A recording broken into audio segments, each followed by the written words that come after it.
Hello friends, कैसे हैं आप सभी। स्वागत है आपका एक बार फिर से हमारे यूट्यूब चैनल ड्रीम आईएएस पे। तो आज है 19 मार्च और आज के प्रश्नों को डिस्कस करते हैं हम लोग। वीडियो को लाइक और शेयर जरूर कीजिएगा। आपके आपके एक लाइक और शेयर से ही हमें मोटिवेशन मिलता है और अच्छा वीडियो बनाने के लिए हमें प्रोत्साहन मिलता है। इसलिए हो सके तो एक लाइक जरूर कर दीजिएगा।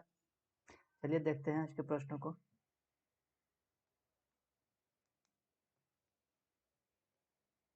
भारत सरकार ने startup India seed fund scheme के लिए विशेषज्ञों की समिति बनाई है। इस समिति का अध्यक्ष किसको बनाया गया है? समिति का अध्यक्ष किसको बनाया गया है? एच.के. मित्तल को बनाया गया है। द गवर्नमेंट अप्रूव्ड 945 करोड़ रुपए का एक सीड फंड स्कीम तैयार किया गया है, जिसमें रोजगार को बढ़ाने के लिए जो भी कोई भी रोजगार को बढ़ाने एक्सपेंड करने के लिए एक फंड की जरूरत होती है, उसी को देखते हुए ताकि ग्रो कर सके, ताकि जो स्कीम है जो स्टार्टअप है उसे चलाने के लिए फंड की आवश्यकता पड़ती है ताकि उसे ग्रो करने में काम आए। इसी को एक startup India feed seed fund scheme launch किया गया है। कितने 4 साल के लिए, अगले 4 साल के लिए लॉन्च किया गया है इसको। इस समिति के अध्यक्ष साइंस एंड विज्ञान प्रौद्योगिकी साइंस एंड टेक्नोलॉजी डिपार्टमेंट के अंदर इसको रखा गया है। इसको निगरानी के लिए एक विशेषज्ञ सलाहकार समिति का गठन किया गया, जिसके गठन के अध्यक्ष कौन है? एच.के. मित्तल को बनाया गया। Startup India seed fund scheme ये 2021-22 में शुरू होने वाला। अगले 4 वर्षों के लिए इसको शुरू किया गया। ये 1 अप्रैल 2021 से ये लागू होगा। इसमें कितना खर्च आएगा? 945 करोड़ रुपए का इसमें खर्च आने वाला है। विश्व स्तरीय शीतकालीन खेल अकादमी का किस स्थान पर निर्माण किया जाएगा? तो इससे पहले भी हम एक बार डिस्कस कर चुके हैं कि world world class winter sports academy Gulmarg में, जम्मू कश्मीर के गुलमर्ग में गवर्नमेंट द्वारा स्टार्ट किया जा रहा है। हल जल्द ही इसको स्टार्ट किया जाएगा। देखिए, शीतकालीन खेल के लिए जो है ना, बर्फ की जरूरत पड़ती है और इसी को देखते हुए जम्मू कश्मीर में ये मिशन खेलो इंडिया मिशन के तहत चालू किया गया, जिसमें 100 छोटे छोटे खेलों को के इसमें स्थापित किया जाएगा। ये खेल मंत्री किरण रिजिजू के द्वारा कहा गया है। World class winter sports academy in Gulmarg, जिसमें कितने खेलों को लॉन्च किया जाएगा? 100 स्पोर्ट्स सेंटर को लॉन्च किया जाएगा। उसमें 100 अलग अलग तरह के खेल उसमें खेला जाएगा। जम्मू कश्मीर के प्रतिष्ठा के 2 भी खेलो इंडिया केंद्र भी स्थापित किया जाएगा। इसके अंतर्गत सरकार ने खेलो इंडिया के तहत 40 छोटे छोटे केंद्र स्थापित करेगा। राज्यपाल भगत सिंह कोश्यारी ने एक डिजिटल ई पुस्तक का विमोचन किया है, जिसका शीर्षक डॉन अंडर द डोम है। वह किस राज्य के राज्यपाल है? तो अभी महाराष्ट्र के। भगत सिंह कोश्यारी किस राज्य के राज्यपाल है? महाराष्ट्र के। इसके साथ साथ ये गोवा के भी गोवा के भी ये राज्यपाल हैं। भगत सिंह कोश्यारी 15 मार्च 2021 को इसका उद्घाटन किया गया है गवर्नर के द्वारा। एक डिजिटल ई पुस्तक का विमोचन किया गया, जिसके शीर्षक कौन है? Dawn under the dome. ये मुंबई के आर्किड मुखर्जी के सहयोग द्वारा ये लिखा गया है। मुंबई जिसकी राजधानी महाराष्ट्र जिसकी मुंबई राजधानी है। भगत सिंह कोश्यारी यहाँ के गवर्नर है। उद्धव ठाकरे सीएम। 48 लोकसभा, 19 राज्यसभा, 288 विधानसभा, वही 78 यहाँ पे विधान परिषद की सीट है। यह द्विसदनीय है। नेशनल पार्क की बात करें तो चंदोली, गुगामल, नवागांव, पेंच, संजय और गांधी तोपार यहाँ की प्रमुख नेशनल पार्क है। अवाम की बात किस राज्य या केंद्र शासित प्रदेश में शुरू की गई है? तो यह हाल ही में जम्मू कश्मीर के लेफ्टिनेंट गवर्नर मनोज सिन्हा के द्वारा ये एक प्रोजेक्ट लॉन्च किया, एक रेडियो प्रोग्राम लॉन्च किया गया है, अवाम की बात। एक रेडियो प्रोग्राम लॉन्च किया गया है जिसमें आवाम की बात, अभी जैसे कि हर बार मोदी जी के मन की बात होती है, उसी तरह से एक आवाम की बात रेडियो कार्यक्रम है, जिसमें आधे घंटे का समय दिया जाएगा। हर तीसरे रविवार को ये शुरू किया जाएगा। अप्रैल से इसको शुरुआत किसकी की जाएगी?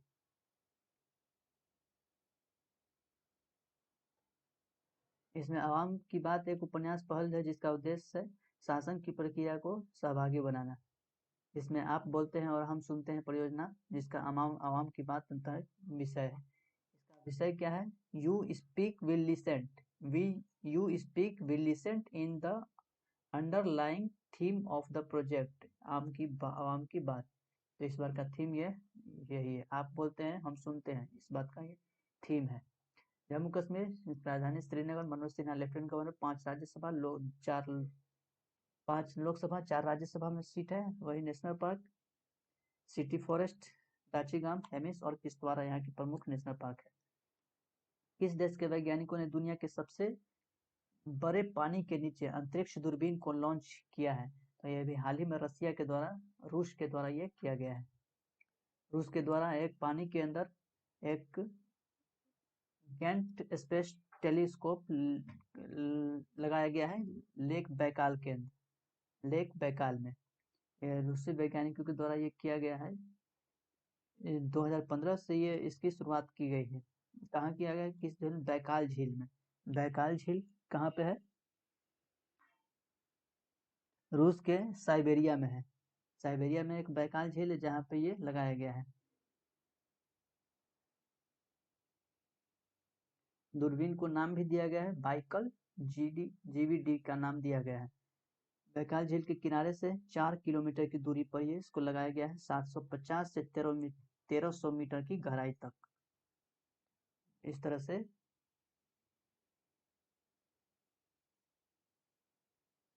बैकाल झील दक्षिण साइबेरिया रूस में स्थित है। यह दुनिया भर में मात्रा के हिसाब से सबसे बड़ी ताजे पानी की झील है। ये 22% विश्व की ताजा सतह के पानी का 22 से 23% इसमें शामिल है। 1996 में इसे यूनेस्को द्वारा विश्व धरोहर स्थल के रूप में इसे नामित किया गया है। तो ये याद रखेंगे बैकाल झील को कब यूनेस्को के द्वारा रखा गया है? 1996 में। इस तरह से आप देख रहे होंगे एक इस तरह से लगाया गया है, टेलीस्कोप लगाया गया है। रूस जिसकी राजधानी मॉस्को, रूसी रूबल यहाँ की मुद्रा है। व्लादिमीर पुतिन यहाँ के राष्ट्रपति है। यह एक एशिया यूरोप की कंट्री है। यूरेशिया आधा एशिया में भी है और आधा यूरोप में भी है। 18 मार्च 2021 को स्टॉप टीबी पार्टनरशिप बोर्ड के अध्यक्ष के रूप में किसे नियुक्त किया गया है? तो अभी हेल्थ मिनिस्टर डॉक्टर हर्षवर्धन को अपॉइंट किया गया है, चेयरमैन अपॉइंट किया गया है अंतर्राष्ट्रीय स्टॉप टीबी पार्टनरशिप का बोर्ड।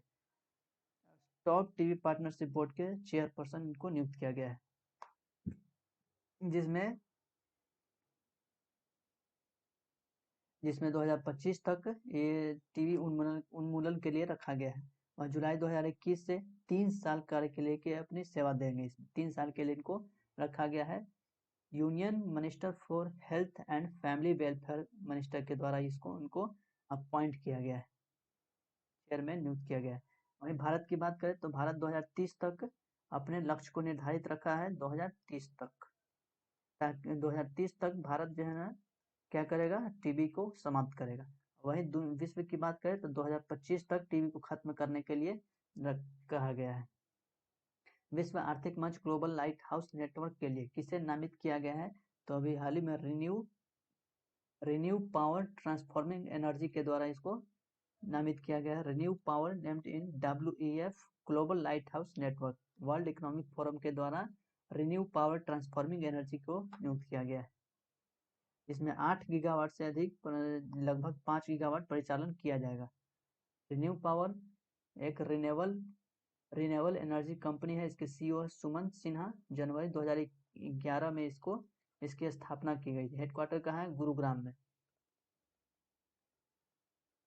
हेडक्वार्टर कहाँ है? गुरुग्राम में स्थापना हुई थी 2011 के। CEO कौन है? सुमंत सिन्हा। संस्थापक और CEO है सुमंत सिन्हा। वहीं WEF वर्ल्ड इकोनॉमिक फोरम की बात करें तो इसके हेडक्वार्टर है कॉलोनी स्विट्जरलैंड के कॉलोनी में। फाउंडर कौन है? क्लाउस श्वाब है। इसका स्थापना हुआ था 1971 में, 24 जनवरी 1971 को।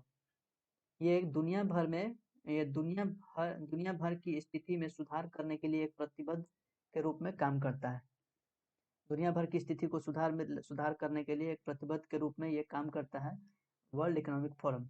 India oil corporation limited Bharat की पहली लिबोर वैकल्पिक दर की डील से किस बैंक के साथ ये करेगा? तो ये एसबीआई के साथ, एसबीआई आईओसीएल के साथ एक डील किया है।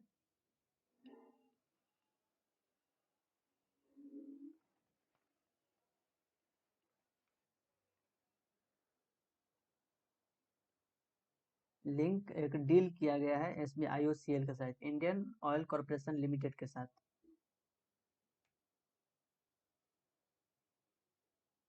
लिबोर एक लंदन इंटरबैंक की पेशकश की दर है ये। आयु जो भी अगर पैसा दूसरे देश में ट्रांसफर करना रहता है तो उस बैंक से उस बैंक के द्वारा मदद की जाती है। कस्टमर केयर इसके एसबीआई के है 1800 425 3800। चेयरपर्सन कौन है? दिनेश कुमार खरा। हेडक्वार्टर इसका मुंबई में है। इसकी स्थापना हुई थी 1955 में। इंडियन ऑयल कॉर्पोरेशन लिमिटेड, इसकी स्थापना 1959 में हुई थी। न्यू दिल्ली इसका हेडक्वार्टर है। इसके चेयरपर्सन कौन है? श्रीकांत माधव विद्या। ये पेट्रोलियम एवं प्राकृतिक गैस मंत्रालय के अंतर्गत आता है। हाल ही में पीएम मौदूद अहमद का निधन हो गया। वह किस देश के पूर्व पीएम थे? तो ये बांग्लादेश के पूर्व प्रधानमंत्री थे, जिनका अभी 81 वर्ष की आयु में निधन हो गया है। इनकी बात करें तो ये उन्होंने 1988 से 1989 तक बांग्लादेश के प्रधानमंत्री रहे और उसके बाद इन्होंने उपराष्ट्रपति भी के पद पर भी रहे 1989 से 1990 तक। फिर उप प्रधानमंत्री भी रहे 1976 से 1978 तक, और फिर एक बार रहे 1978 से 1987 से 1988 तक। इसके अलावा ये इन्होंने कानून, न्याय और संसदीय मामलों के मंत्री भी रहे। 2001 से 2006 के रूप में इन्होंने कार्य किया था। वहीं बांग्लादेश नेशनल पार्टी की समिति के सदस्य भी रह चुके हैं। तो ये चीज आप याद रखेंगे। बैरिस्टर मौद अहमद का निधन हो गया, जो कि बांग्लादेश के पूर्व प्रधानमंत्री थे। ढाका जिसकी राजधानी है, ढाका यहाँ की मुद्रा है। शेख हसीना प्रधानमंत्री, अब्दुल हमीद राष्ट्रपति है। गंगा नदी को बांग्लादेश में पद्मा के नाम से जाना जाता है। बांग्लादेश भारत के साथ सबसे लंबी सीमा रेखा बनाते हैं। 4096 किलोमीटर का सीमा रेखा बनाते हैं। वही बांग्लादेश भारत के 5 राज्यों के साथ अपनी सीमा साझा करता है, जिसमें पश्चिम बंगाल, असम, मेघालय, त्रिपुरा और मिजोरम। तो ये तथ्य आप याद रखेंगे। व्यक्तिगत जीवन बीमा बचत योजना बचत प्लस किसके द्वारा शुरू किया गया है? तो ये एलआईसी के द्वारा शुरू किया गया है, लाइफ इंश्योरेंस कॉर्पोरेशन के द्वारा। लॉन्च किया गया है न्यू सेविंग प्लान्स, बचत प्लान्स। इसके जरिए आप अपने बचत को सेव कर सकते हैं। इसमें न्यूनतम मूल राशि रखा गया है 1 लाख। 1 लाख से इसके ऊपर कोई सीमा नहीं है। अधिकतम आप 1 लाख तक इसमें सुरक्षित रख सकते हैं। लाइफ इंश्योरेंस कॉर्पोरेशन 1956 में इसकी स्थापना हुई थी। एम आर कुमार यहाँ के चेयरमैन है। मैनेजिंग डायरेक्टर की बात करें तो सिद्धांत मोहंती, विपिन आनंद, मुकेश कुमार गुप्ता और राजकुमार यहाँ के मैनेजिंग डायरेक्टर हैं। 2021 में प्रित्जर 2021 में प्रित्जर आर्किटेक्चर पुरस्कार किसने जीता है? तो अभी हाल ही में ये जीन फिलिप वासल और एनी लैक्टन के द्वारा ये जीता गया है। ये एक एक प्राइज है। ये नोबेल प्राइज के रूप में आर्किटेक्चर के रूप में एक नोबेल प्राइज दिया जाता है। ये जो किनको दिया गया है? एनी लैक्टन को और जीन फिलिप को ये पुरस्कार दिया गया है। ये हयात फाउंडेशन के अध्यक्ष भी रह चुके हैं। वही 1979 में स्थापना हुई थी और 1979 में ये हयात फाउंडेशन के माध्यम से स्थापित किया गया था। Professional golf tour of India के बोर्ड में एक सदस्य के रूप में किसे शामिल किया गया है? तो अभी एक कपिल देव को शामिल किया गया है PGTI as a board of member.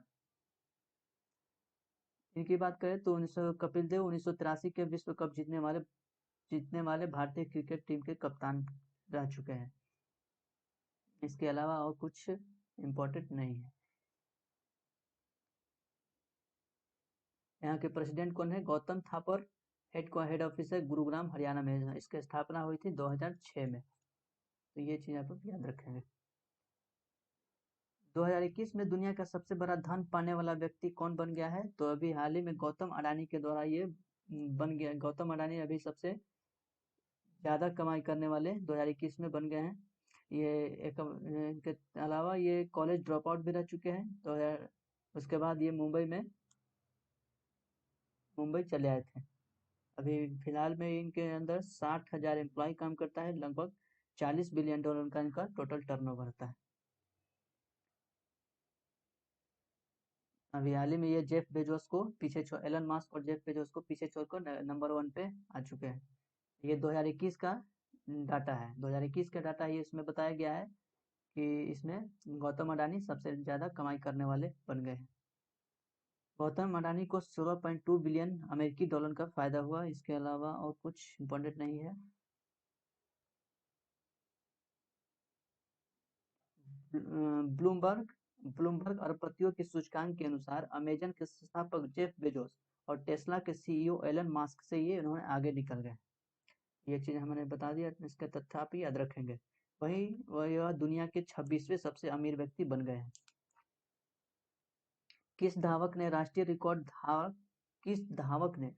Record धारक दूती चंद्र को हराकर फेडरेशन कप में महिलाओं की 100 मीटर गोल्ड स्प्रिंट फाइनल में जीत हासिल की?